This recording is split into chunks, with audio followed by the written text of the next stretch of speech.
ஒலிக்கப் போகும். 1967 CN அண்ணாதுரை எனும் நான் என ஒலித்த குரல்.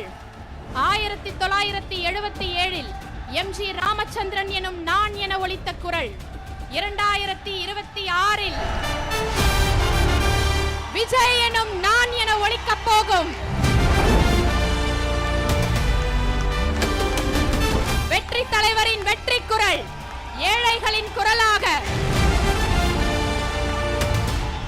தொழிலாளர்களின் குரலாக, முதியோர்களின் குரலாக, பெண்களின் குரலாக, இளைஞர்களின் குரலாக, மாணவர்களின் குரலாக, ஒட்டுமொத்த தமிழக மக்களின் குரலாக தலைவர் தளபதி அவர்களின் குரல் சட்டசபையில் ஒலிக்கும் நாள் வெகு தொலைவில் என்பதை தெரிவித்துக் கொண்டு எனது நன்றியை தெரிவித்துக் கொண்டு தங்களிடமிருந்து விடைபெறுவது தளபதி தங்கை நிஷாந்தி தமிழரசன். நன்றி, வணக்கம்.